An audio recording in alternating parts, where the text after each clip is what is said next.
So, ayan, day. While waiting ko kay amo message, ay gahapon, giingnan ko niyang, Wena, antayin mo yung aking message bago ka pumunta sa bahay. Kasi nga, kahapon, sinabihan naman niya ako na 8 ako pumasok pero 7 ako pumunta. Kasi nga, aalis kami kahapon. So, sabi ko, baka kailangan ako ni amo ng maaga. Kahit nagsabi siya ng 8, baka nahiya lang magsabi ba. Kaya gi-advance na ako pag ganito. Ayun, nag-antay ako ng 1 hour. So sinabi siguro ng driver namin kasi nakita ako doon. So sinabihan ako ni amo, Wena, antayin mo yung message ko na mag-good morning ako sa'yo. It means na gising na ako. So wala pa hanggang ngayon 8:36 na, wala pa din. So i-share ko muna sa inyo yung pag-a-apply ko, no.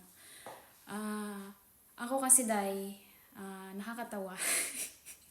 Kasi yung paggawa ng CB, di ba? Nakagawa na ako ng introduction video ko. At yung paggawa ng CB, nag-try naman ako na yung computer. Pero hindi, doon kasi kailangan mo i-explain yung experience mo, yung pagka-sayo ba, basta hindi ako sanay sa ganun, day. Kay mag-English ka pa dun, day. Unya, iniisip ko, pag marong grammar ako, di bagsak na dayon. Kaya alam niyo ba kung ano ang pinasa ko? Ito. Yung parang nag-apply lang ako ng pabrika sa Pinas. Disulat kamay lang, day. Pero awa ni Lord, tinanggap ni Philippine Libakidji. Yung ibang agency pinaulit talaga sa akin. Yeah. Pero ang Philippine Libakidji, wala. At ito pa, day, tingnan mo yung aking, before hindi ko alam na kailangan pala magpasa ng picture with white background. So, iyan ang ginawa ko, day, sa akin. Parang kukunin na ng langit. Diba? Pero hindi yan pinaulit ng Philippine Libakidji. Diba? Tapos, yung day, ang feeling ko, ang malaking point sa akin, yung recommendation ng amo ko.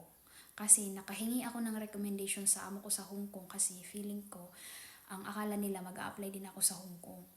Ang akala nila nakahanap ako ng amo nun before ako bumaba.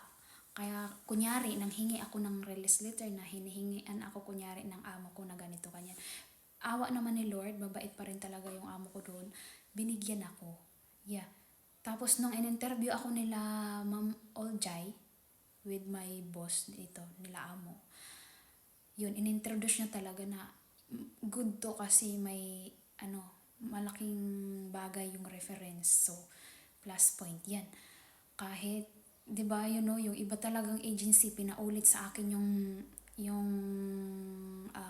IV ko, CB ko, pinapaulit talaga. Pero kay Philippine Libakidji, okay na okay, day. Kaya sabi ko sa inyo, pag para sa'yo si Turkey, day, ibibigay yan ni Lord, day. Tiwala lang. Kaya kailangan mong sumubok, syempre. Kailangan mong mag-try and try. Nakatatlong send ako kila ma'am, bago na sin yung aking message din. Edad ng mga alaga mo, ganun agad yung reply sa akin. So siguro, si Ma'am Kayo Manggi kasi, siya yung nagmamatch kung ano yung experience mo at yung kailangan ng employer, yung hinahanap nila sa helper. So sila yung nagmamatch. So yung experience ko sa Hong Kong, 2 bata, may experience sa newborn, ganito kila amo. Pero pagdating ko dito, kabaliktaran talaga, day. No pressure talaga, day. Tulad kahapon, day, di ba nag-camping kami sa alaga ko, lahat kami nandun. Natawa nga ako kasi, anong pauwi na kami nila amo, syempre nagliligpit na kami ng mga gamit. Tapos meron akong isang bag na hindi napansin, sabi ni amo babae. Kunin mo rin yun. Tapos, alam mo yung, nasanay kasi yung katawan ko dahil sa Hong Kong na kailangan abtik na may patakbo pa ako, ganyan. Sabi ni amo, Rena, relax, no need to run. Sabi niya, no rush, sabi niya, calm.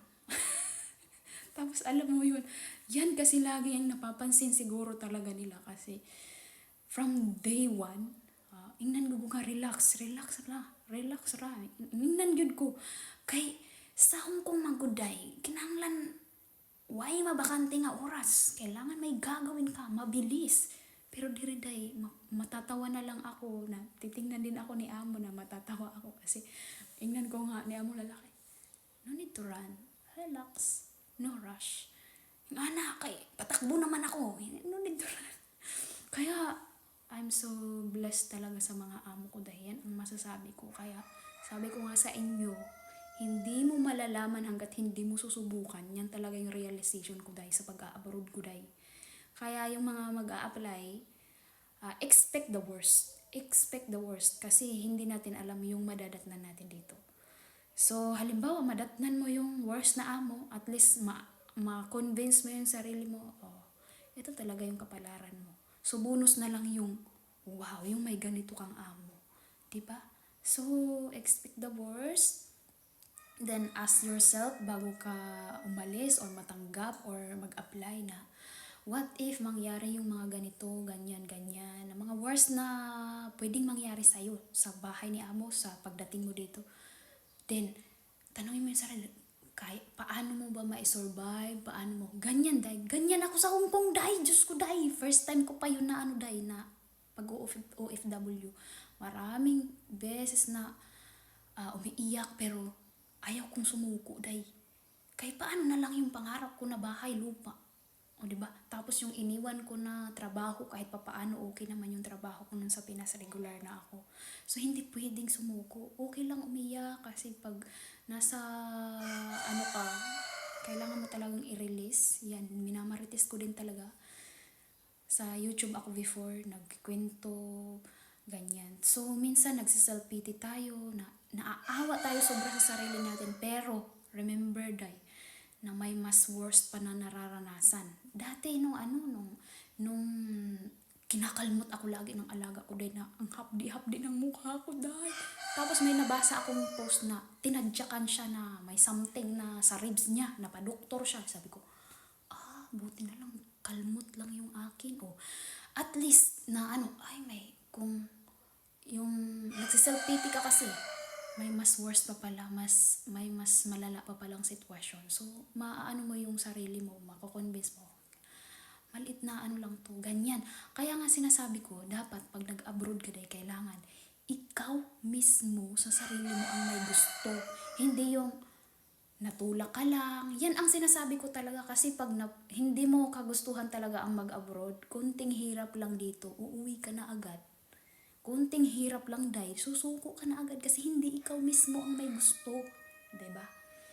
Pero pag ikaw, porsigido ka, desidido ka, may goal ka, kakayanin mo kahit anong, basta hindi ka lang sasaktan ng bonggang-bongga. Pagdating sa bata, hindi mo talaga maiwasan na mapalo ka, minsan maduraan ka, minsan makagat ka, makalmot ka, bata Pero wag naman araw-araw, di ba? So, minsan ganun talaga. Ganun din naman ako dito. May mga time talagang ganun, pero focus sa goal mo. Bakit ka umalis ng Pinas? Bakit ka nag-abroad? Ano ang purpose mo? Malamang, hindi naman yung trip-trip lang, di ba? O kung trip-trip mo lang mag-abroad, umuwi ka kung gusto mo. Pero sa mga, yung one talaga ng pagbabago sa buhay, tulad ko noon, na kung sa Pinas lang, hindi talaga magkabahay, day. Hindi ka talaga makabili ng lupa, day. Ay, sinasabi ko sa inyo, sabi ko nga, pag porsigido ka, lahat gagawin mo di ba? So, ayan na. So, kaya good luck sa lahat ng mag-abroad, kahit hindi sa Turkey o kahit sa ang bansa ka man gustong mag-abroad. Dapat expect the worst, no? Para handa ka sa mga worst na pwede mangyari sa'yo. Yun lang ang ma-advise ko, day. So, ayan lang for today's video, day. Thanks for like and share.